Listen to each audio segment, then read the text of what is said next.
por estar aqui com a gente em mais uma celebração. Que Deus esteja na tua casa, na tua família, ou onde quer que você esteja, e quando você esteja, Deus te abençoe. Gostaria de fazer com os irmãos uma leitura que está no Evangelho de Lucas, no capítulo 19, no verso 5. Eu nem abri aqui antes para procurar junto com vocês o Evangelho de Lucas, que está aqui em algum lugar.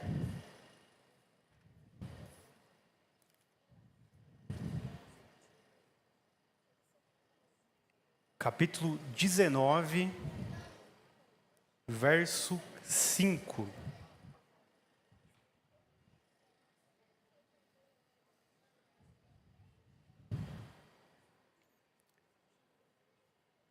Diz assim a palavra do Senhor, no Evangelho de Lucas, no capítulo 19, Bom, no imagino verso que vocês 5. já estão sabendo, né, do Quando falecimento. Jesus chegou àquele local, olhou para cima e o chamou: Zaqueu, desce depressa, pois preciso ficar hoje em tua casa.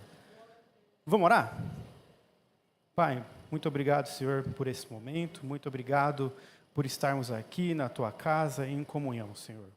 Eu te peço, Senhor, que apesar de mim, a tua palavra fale aos corações, que a tua palavra fale àqueles que estão escutando e que encontre um lugar no coração e na mente daqueles que ouvem, Senhor, para causar regeneração, transformação, Senhor.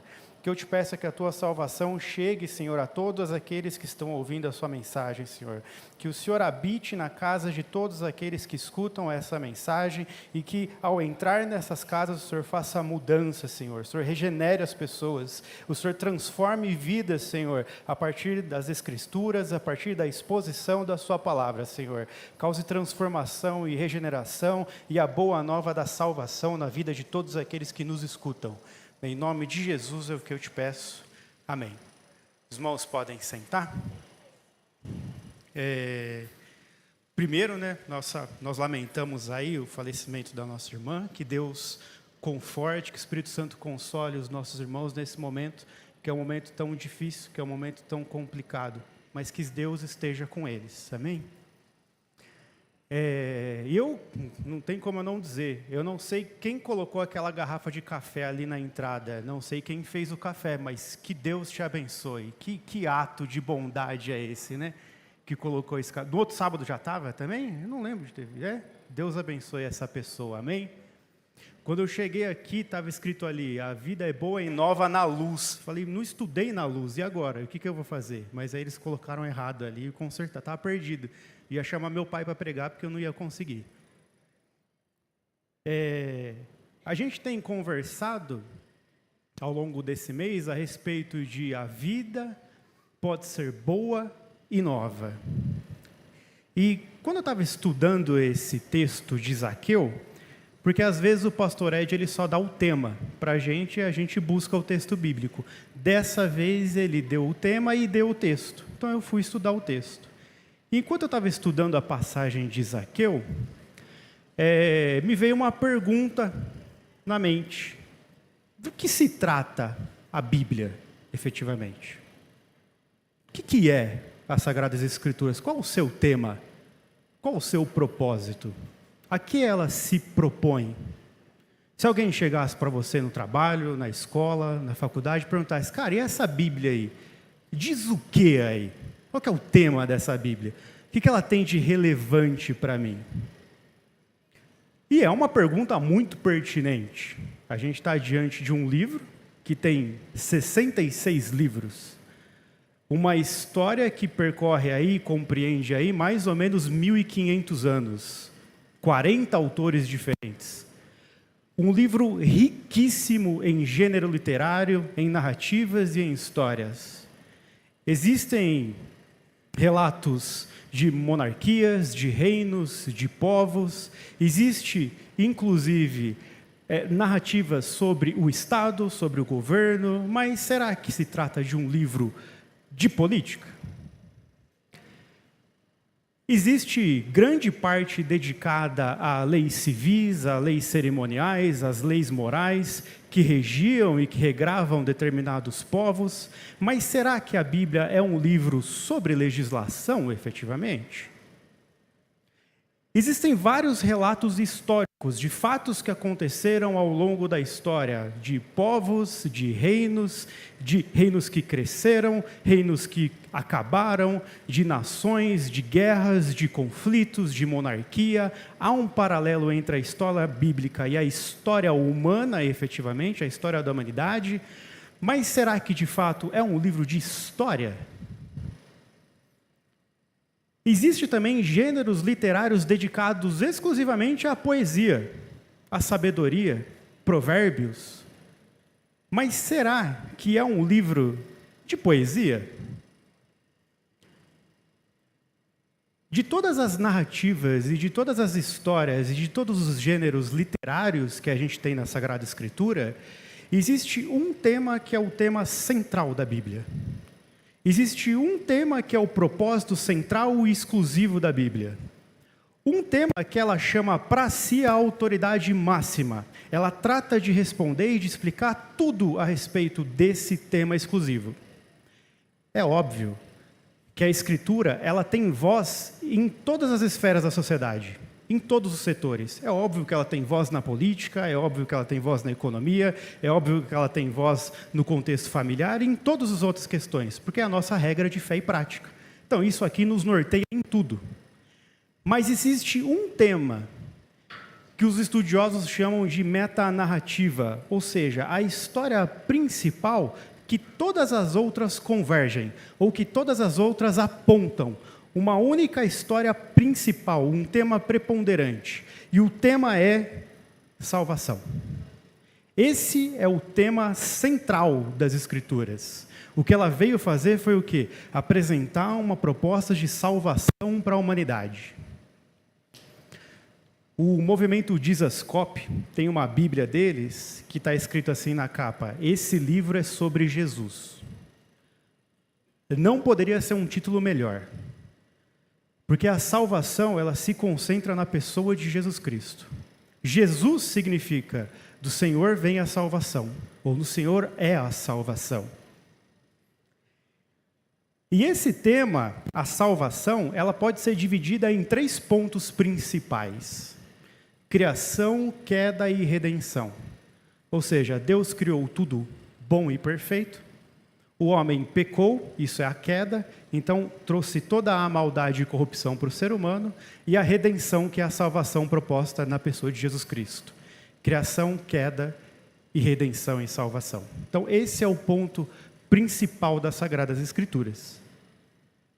E se você acompanha a leitura bíblica, você percebe que existem vários momentos em que essa salvação é demonstrada, como no contexto dos hebreus saindo do Egito da escravidão e indo para a Terra Prometida. É ali uma ideia da salvação do povo, saindo da escravidão e sendo salvo. E existem várias outras passagens, vários outros textos que apresentam essa ideia de salvação. Mas uma das passagens mais maravilhosas que se tem é a passagem de Zaqueu. É a passagem que é descrita única e exclusivamente por Lucas, no capítulo 19, em que Lucas vai falar, e vai ser a única vez que vai ser mencionado, Zaqueu. E como que a obra da salvação operou na vida de Zaqueu. E como essa obra pode ser operada ainda nos dias de hoje, nas nossas vidas. Eu vou pedir para vocês manterem aí aberto Lucas capítulo 19, porque a gente vai passar por todos os versículos do 1 ao 10. E é muito importante que você acompanhe na sua Bíblia. Você em casa também, se puder manter, Lucas capítulo 19, a gente vai do 1 ao 10. Mas antes de chegar em Lucas 19, eu preciso te dar um contexto do que está acontecendo. Lucas 19 é logo depois de Lucas 18, quem diria, né? Logo depois do capítulo 18. Mas, originalmente, a gente sabe que não tinha capítulo nem versículo na Bíblia. Era um texto direto. Capítulo e versículo foi inserido para ajudar a gente a se localizar. Mas não tem no original. Então, A ideia de Lucas é passar uma história geral a respeito do que estava acontecendo naquela que era a última ou as últimas semanas do ministério de Jesus Cristo.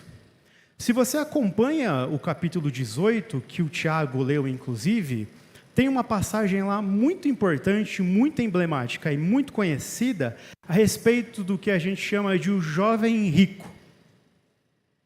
Tinha um jovem rico. E aí eu preciso explicar para você que a Bíblia, ela não gasta termo, ela não gasta vocabulário à toa. Então, quando ela diz que alguém era rico, cara, alguém era rico, não é pouco rico. Algumas traduções, inclusive a King James, vai dizer que o jovem era riquíssimo. Então ele tinha muito dinheiro, esse camarada. E aí ele chega para Jesus e, gente, tá um barulho muito grande aqui. Estão incomodando vocês? Porque eu aqui tá difícil. Tem como? Eu sei que tá calor, mas tem como? Só esse aqui? Eu tô achando que isso aqui vai cair aqui a qualquer momento. O jovem rico. O jovem rico chega para Jesus e fala para ele: mestre, o que eu posso fazer para herdar o reino dos céus? Olha que beleza. A bênção do silêncio, olha. O que eu posso fazer para conseguir entrar no reino, para ser salvo?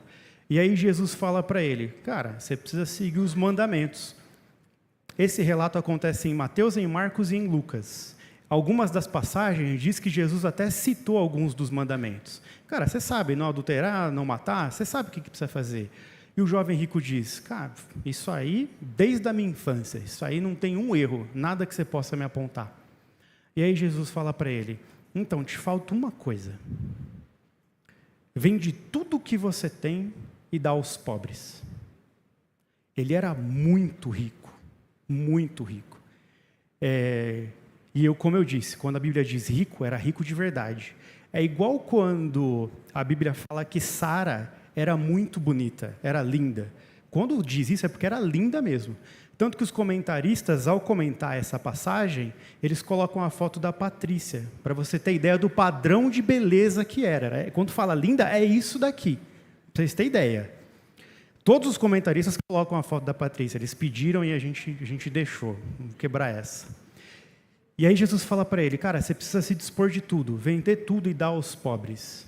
E aí você vai ter um lugar no reino dos céus. Só que o jovem fica muito triste, porque ele não queria se dispor de tudo. E ele vai embora. E diz a Escritura que Jesus teve muita compaixão dele, que Jesus o amou. E aí tem aquela parte que é muito conhecida, que Jesus fala: cara, é muito difícil um rico entrar no reino dos céus. É mais fácil passar um camelo no buraco de uma agulha do que um rico entrar no reino dos céus. Quando eu era pequeno, eu ouvia dizer que esse termo, um camelo no buraco de uma agulha, na verdade era sobre uma porta que tinha em Jerusalém, que tinha um corredor. Gente, nada a ver. Se você ouviu isso, não tem absolutamente nada a ver com isso. Quando Jesus fala camelo, é um camelo mesmo. É aquele bicho lá que tem uma ou duas, não lembro, é aquele cara lá, é aquele bicho lá. Quando ele fala agulha, é a agulha mesmo, que você passa a linha ali para fazer costura. Ou seja, Jesus está dizendo que é o quê? É possível passar um camelo no buraco de uma agulha? Não é possível. O que Jesus está dizendo? Cara, é impossível um rico ser salvo. E aí os discípulos vão falar: mas quem consegue então ser salvo? E aí Jesus vai dizer o quê? O que é impossível para os homens, é possível para Deus. A gente sai desse contexto do capítulo 18, no final do capítulo 18, depois do jovem rico ter negado a Cristo, você encontra um homem cego. E um homem cego era de uma extrema miséria, ele era um pedinte que ficava na rua. Ele não tinha nada, ele não tinha posse nenhuma, era um miserável, um pobre, ninguém dava nada para ele. Marcos vai dizer que esse cego é o cego Bartimeu. E aí ele escuta dizendo, porque Jesus está em movimento, ele está chegando em Jericó, nos capítulos 18 e 19, e indo para Jericó. No capítulo 19 ele já está atravessando a cidade. Quando o cego ouve que Jesus está passando, ele escuta alguém passando e fala: quem é que está passando? É Jesus. E aí ele começa a clamar: Jesus, filho de Davi, tem misericórdia de mim. A população, todo mundo que estava próximo dele, falou: mano, cala a boca, fica quieto. O que você está enchendo o mestre? Isso é o quê? Ninguém dá nada para você. Você não é nada. Você é um pedinte. Você é miserável. Você acha que você tem lugar na agenda de Jesus? Você acha que você tem espaço na agenda de Jesus? Cara, é Jesus, ele está indo para a tua missão, ele está caminhando de volta. Esquece, vai dar atenção para você nunca. Quem é você? E Jesus vai até ele, chama o cego e cura o cego, porque tinha espaço na agenda de Jesus para o cego Bartimeu. Se você continua lendo, então você tem um jovem rico que não é salvo, Jesus falando que é impossível um rico ser salvo, e aí você tem a salvação de um pobre miserável. A tua conclusão realmente, o evangelho parece que é muito mais fácil para quem é pobre do que para quem é rico. Deve ser realmente impossível que um rico seja salvo. Olha o contexto, um rico nega e um pobre aceita Jesus. Mas aí, Lucas responde essa pergunta a partir do capítulo 19. E aí é onde eu quero que você abra a Bíblia de novo. Contexto, então. O jovem rico nega a Deus, o cego Bartimeu aceita Cristo, e a gente caminha para o capítulo 19. No capítulo 19, no verso 1, diz assim: chegando a Jericó, atravessava Jesus a cidade. Primeiro ponto, Jericó era uma cidade, era uma região extremamente rica, extremamente produtiva. Jericó ficava numa localização geográfica muito favorável. Ela era uma rota de comércio muito grande naquela época. Então era uma cidade rica.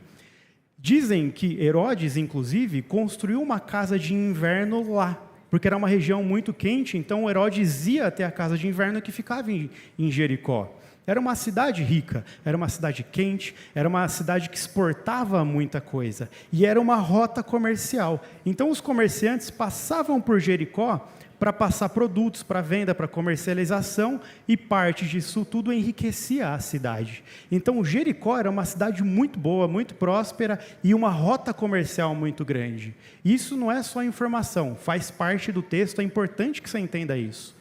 Muito comércio, muito produto entrava e saía de Jericó constantemente. Jesus está ali, atravessando a cidade. Eis que um homem rico, lembre-se, quando diz rico, é rico, não é mais ou menos, é rico. Eis que um homem rico, chamado Zaqueu, chefe dos publicanos, buscava ver quem era Jesus. Todavia, sendo ele de pequena estatura, não conseguia, devido à afluência do povo. Então, o que a gente tem aqui? A gente tem Zaqueu, um cara que era rico, tinha muito dinheiro, tinha posses, era rico. E ele queria muito ver Jesus, imagino eu que por curiosidade. Jesus era um cara famoso na época, e ele queria ver Jesus, um homem rico chamado Zaqueu, que era o quê? Além de baixinho, diz que ele era de pequena estatura, ele devia ser baixinho mesmo. Ele era um homem muito rico e chefe dos publicanos. O que é isso, chefe dos publicanos? Para a gente entender. Na época do Império Romano ali, você tinha basicamente, é muito mais complexo do que eu vou falar, mas de forma bem simples. Você tinha um imposto sobre a pessoa, que era o imposto que a pessoa pagava, você tinha imposto sobre a propriedade, que a pessoa pagava, e você tinha o imposto alfandegário, que era o imposto sobre o quê? Sobre os produtos que entravam e que saíam de Jericó. Lembra que eu falei que era uma cidade, uma rota comercial? Muito produto entrava e saía. Muito produto entrava e saía, muito imposto alfandegário era pago por conta desse comércio. O que Zaqueu era? Zaqueu era chefe dos publicanos. Publicano é quem? É quem cobra o imposto para Roma. Como que funcionava a cobrança de imposto? Roma precisava cobrar esse tributo alfandegário e algumas pessoas se candidatavam para ser o publicano, para cobrar esse tipo de imposto. E aí participava de toda, como se fosse uma licitação, e o cara ganhava e ele saía para cobrar imposto. Só que como fazia? Roma dizia o seguinte: você vai cobrar do produto 2% do que vale o produto. O que você cobrar a mais é teu. Assim, era praticamente uma extorsão legalizada, porque o cara ia com o exército romano, na casa do Tiago, no comércio do Tiago, e falava: eu quero 15% de imposto sobre os seus produtos. O que ele ia fazer? Ele pagava. Então, por isso que os publicanos eram odiados pelo povo, porque eles extorquiam violentamente o povo, arrancando o dinheiro deles, cobrando muito mais do que devia, porque justamente eles ficavam com todo esse dinheiro que era mais. Então, eles já odiavam os publicanos. Mas não só isso, especialmente judeus que se tornavam publicanos. Porque o Império Romano dominou o povo judeu, então a gente está sendo dominado pelo Império Romano. E você vai se aliar ao Império Romano para cobrar a gente? Cara, você está de brincadeira. Então era um judeu a serviço de um governo que está sobre a gente, cobrando imposto muito mais do que o se deve do seu próprio povo. Então Zaqueu era extremamente odiado pelo povo judeu. Ninguém gostava de Zaqueu. Todo mundo deixava Zaqueu de lado. Zaqueu não tinha a companhia dos seus irmãos judeus. Para o povo judeu, Zaqueu era um traidor. Zaqueu era um desertor. Era alguém que se aliou aos inimigos para roubar o povo judeu. Esse é Zaqueu. Baixa estatura, rico, chefe dos cobradores de impostos. Mas Zaqueu está curioso para ver quem é Jesus. Quando o texto diz que ele não conseguia ver pela afluência do povo, você pensa o quê? Tinha muita gente seguindo Jesus e ele era baixinho, então ele não conseguia ver Jesus. Ele via todo mundo ali, menos Jesus. Mas Zaqueu, muito sagaz, faz o quê? Jesus vai passar por ali e vai até aquele lugar. Eu vou correr ali, subir em cima da árvore, e aí eu consigo ver Jesus. Só isso demonstra tanto a curiosidade de Zaqueu, o quanto ele se humilhou para ver Jesus. Você pensa, um cara que é chefe dos cobradores de impostos, um cara que é rico, que tem uma posição social, ele corre, o que já era ruim para a época, para alguém do porte dele, e sobe numa árvore para ver Jesus passando. E aí a gente continua o texto. Buscava ver quem era Jesus, todavia, sendo ele de baixa estatura, não conseguia devido à afluência do povo. Por esse motivo, correu adiante da multidão e subiu em uma figueira brava para observá-lo, pois Jesus ia passar por ali. Verso 5. Quando Jesus chegou àquele lugar, olhou para cima e chamou: Zaqueu, desce depressa, pois preciso ficar hoje em sua casa. No mesmo momento, desceu Zaqueu, apressado, e o recebeu com enorme alegria.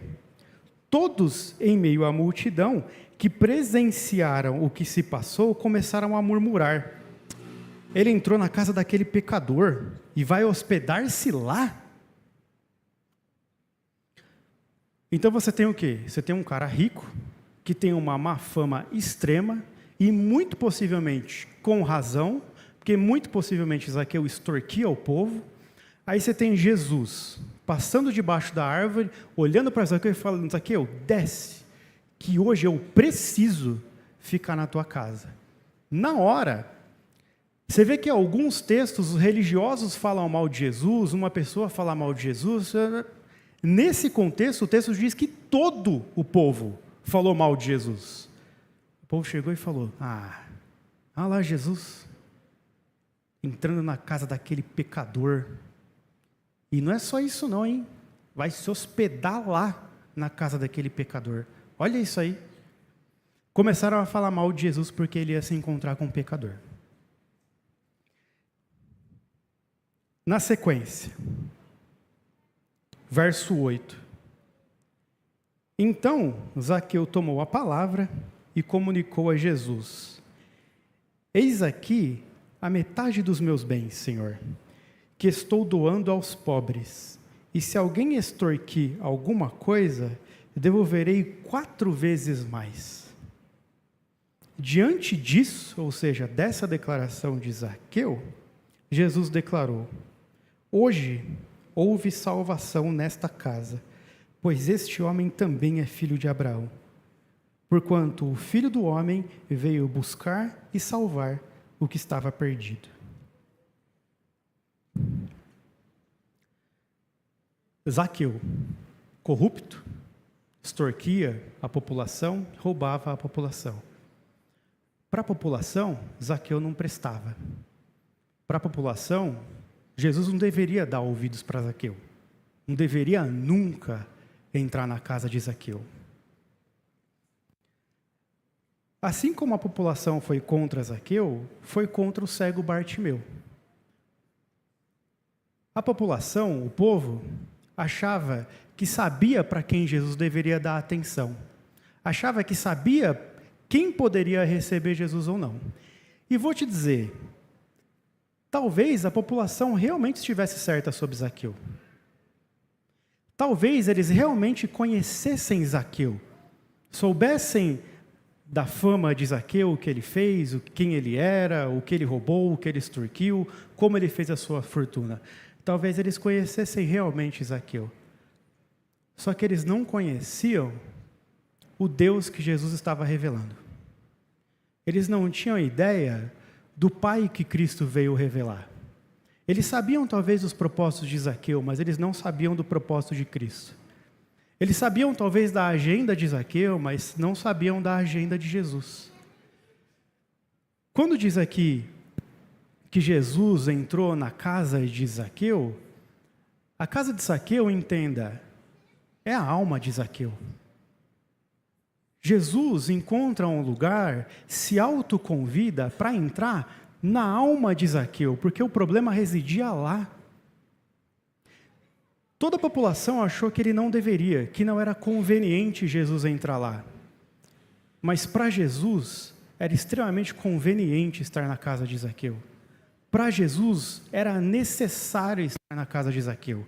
Para Jesus, era a sua missão, era o seu objetivo entrar na casa de Zaqueu e resgatar Zaqueu dos seus pecados.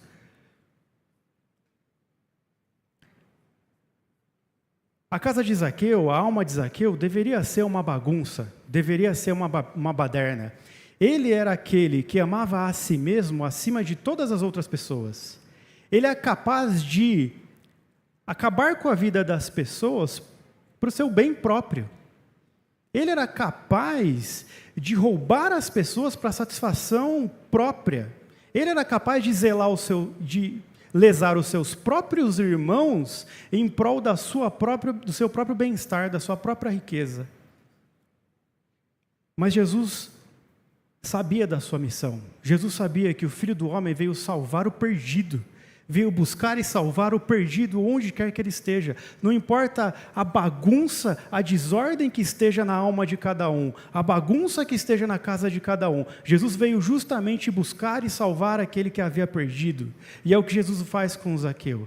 Ele vai e arruma a casa de Zaqueu. Quando a gente lê o texto aqui, a gente não encontra um relato de Zaqueu aceitando Jesus, levantando a mão, indo para frente, chorando, pulando, dando pirueta. Não há nem menção aqui se Zaqueu foi batizado ou não. Nada. Mas alguém tem alguma dúvida que Zaqueu foi salvo? Porque a salvação não é exatamente ritos, não é exatamente uma confissão. A salvação é mudança de vida. É mudança de caráter, é mudança de postura. Zaqueu, que antes lesava as pessoas, agora é capaz de dispor da metade dos seus bens para dar aos pobres. E Zaqueu vai muito mais além do que a lei exigia. Levítico vai dizer que aquele que extorquiu alguém era obrigado a devolver o que extorquiu mais 1/5. Ou seja, se alguém extorquiu R$100, e aí eu sou péssimo em matemática, me ajudem, deveria devolver R$120. É isso, né? 1/5 de 100, 20, 120. Zaqueu vai além da lei e promete devolver 4 vezes mais as pessoas que ele eventualmente tenha extorquido, porque houve salvação na casa de Zaqueu. Porque Jesus veio buscar e salvar aquele que havia perdido.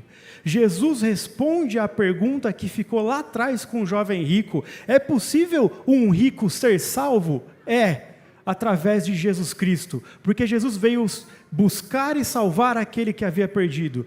Jesus não está comprometido com classe social. A salvação proposta por Cristo não é para pobres ou para ricos, é para todos aqueles que se perderam, porque Jesus veio buscar e salvar todos aqueles que se perderam. E aí, o que eu quero deixar de mensagem para vocês é isso. Às vezes a casa nossa está uma bagunça. A minha casa já esteve uma bagunça. E eu não estou falando da minha casa física. Em meados de 2009, quando eu tinha lá meus 18, 19 anos, era solteiro, morava na casa dos meus pais, e o meu quarto era impecável. Tá aí minha mãe que não deixa eu mentir. A gente tem uma expressão em casa que diz assim: tá tão limpo que dá para comer no chão. Esse era o meu quarto. Era tão limpo que você podia comer no chão. Era extremamente organizado, tudo organizado. A minha alma era uma bagunça. A minha alma era uma desordem. A minha alma estava perdida. Por fora estava tudo bem, mas por dentro só Deus é que sabia como estava. E se um dia alguém tivesse me visto entrando na igreja e tivesse dito igual a multidão: ah, esse aí não, Jesus não tem parte com esse. Esse cara aí, esse cara que é promíscuo, Jesus não tem parte com ele. Esse cara que fala palavrão o dia inteiro, não, esse aí não, Jesus, por favor, esse cara não. Mas graças a Deus que Jesus veio salvar e buscar o perdido. Graças a Deus que Ele não olhou para a minha casa bagunçada, mas Ele foi lá me buscar. É Ele que foi lá arrumar, porque a ideia é essa: você não precisa ter a casa arrumada para encontrar Jesus. Arrumar a casa é o resultado do encontro com Jesus. Pode ser a baderna que for, pode ser a bagunça que for a tua vida, a desordem que for a tua vida, igual era a minha. Jesus está debaixo da tua árvore falando: cara, desce depressa, porque eu preciso entrar na tua casa, porque a salvação chegou para você. Não importa a situação que esteja a tua casa, não importa a desordem que seja a sua casa, não importa o quão conturbado seja a tua alma, não importa se você roubou, extorquiu, mentiu, adulterou, não importa. Importa o quê? Que eu entre e hospede-me na sua casa hoje, porque hoje há salvação para você. Porque o Cristo estava passando ali, estava acabando, era a última semana dele, a oportunidade era aquela. Quanta gente deixou passar a oportunidade de estar com Cristo e ter a vida mudada? Quanta gente deixou passar a oportunidade de ter o Filho de Deus hospedado na sua casa, para mudar a tua vida, para salvar a tua alma, e deixou passar? Mas o que Jesus vai dizer é que hoje é conveniente que eu entre na tua casa. O hoje de Deus é agora. O hoje de Deus era o de Zaqueu e é o de agora. Porque não importa se você é um jovem rico ou alguém pobre, miserável, o que importa é que Jesus é a salvação para você e para a tua casa. É hoje o dia conveniente, é hoje o dia propício para que Deus entre na tua alma, entre na tua casa e traga salvação para você e para a tua família. E a salvação é o quê? Para Zaqueu, era abrir mão de toda a corrupção, de todo o dinheiro que ele ganhou ilicitamente, de todas não, porque ele só se dispôs da metade dos seus bens, e entregar, tirar do coração dele, o trono do coração dele, as riquezas, e colocar o Cristo. Mas o que é a salvação para você? Aí é com você e Jesus. O que importa é que aquele que rouba, não roube mais. Aquele que mentia, não minta mais. Aquele que era infiel, que seja fiel. Aquele que era ruim, que seja bom. Porque Jesus está pronto para buscar e salvar todo aquele que havia perdido. E aí, para encerrar, você manteve a sua Bíblia aberta porque eu pedi, não foi? Eu pedi, vocês não tiveram a Bíblia aberta. E aí eu queria que você voltasse comigo para o capítulo 19, para o verso 5. Por quê? Porque não importa quem era o jovem rico. Porque se você for parar para pensar, a Bíblia não diz que o jovem rico morreu depois daquele encontro. Ou seja, ele pode muito bem ter sido salvo depois. Não é mesmo? A Bíblia não encerra o assunto do jovem rico. Assim como a Bíblia não encerra o assunto de Zaqueu. Houve salvação naquela casa. Mas a Bíblia não diz, e pelo que eu pesquisei, não há nenhum relato histórico sobre a vida de Zaqueu. Então, ninguém garante que ele continuou salvo para o resto da vida. Garante? Não, garante que naquele momento houve salvação na vida dele. E não houve para o jovem rico. E por que isso é importante? Porque não é sobre Zaqueu, não é sobre o jovem rico, não é sobre o cego Bartimeu, é sobre Jesus. É sobre Jesus e sobre como Ele pode nos salvar ainda hoje. Toda a Escritura é sobre o Cristo e sobre a sua obra salvadora. E aí você abriu o verso 5. Você de casa, espero que também tenha aberto aí. E diz assim o verso 5 para a gente encerrar. Quando Jesus chegou àquele local, olhou para cima e o chamou, Zaqueu. O que eu quero que você faça é que independentemente da sua situação, por quê?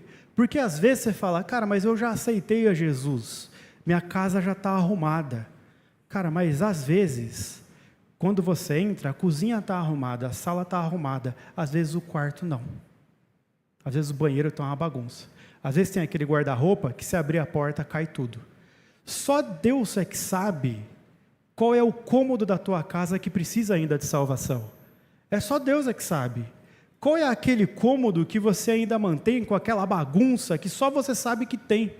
É só você sabe onde a tua alma ainda está apegada àquele pecado, àquela conduta que ninguém mais sabe. Mas Jesus ele veio para arrumar a casa toda, para limpar a casa toda. Não é só o hall de entrada, não é só a sala, não é só a cozinha. O que Deus quer fazer é consertar toda a alma do ser humano.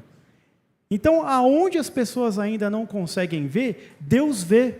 E eu não estou te ameaçando com isso, dizendo, Deus está vendo o que você está fazendo lá escondido, hein? Não, eu estou dizendo que lá onde está escondido, lá tem salvação para a gente também. Eu sei quais são os cômodos da minha casa que Jesus ainda precisa entrar e arrumar. Eu sei quais são os cômodos que Ele precisa entrar e organizar, e colocar em ordem, e limpar. Você também deve saber. E para você que tem a casa inteira em desordem, ou para você que tem só alguns cômodos em desordem, eu peço para você colocar o teu nome aqui, no verso 5. Porque Jesus ainda está debaixo da tua árvore, cara. E ele diz assim, quando Jesus chegou àquele local, olhou para cima e o chamou. Tiago, desce depressa, cara. Eu preciso entrar na tua casa hoje. Sidney, desce depressa. Tiago, Eli, Patrícia, Mateus, Jéssica, desce depressa, porque ainda hoje me é conveniente entrar na tua casa e fazer a limpeza que eu preciso fazer, e arrumar o que eu preciso arrumar, e colocar no lugar o que eu preciso colocar, e só eu vou colocar. Coloca seu nome aqui, e aí você desce depressa, e fala, Senhor, arruma a minha casa, arruma onde só o Senhor sabe que precisa arrumar, porque hoje a salvação, porque Jesus ainda continua buscando e salvando os perdidos, amém? Espero que Deus te abençoe, você na tua casa também espero que Deus te abençoe, e hoje ainda é a oportunidade de viver uma vida boa e nova na salvação de Jesus Cristo. Deus abençoe.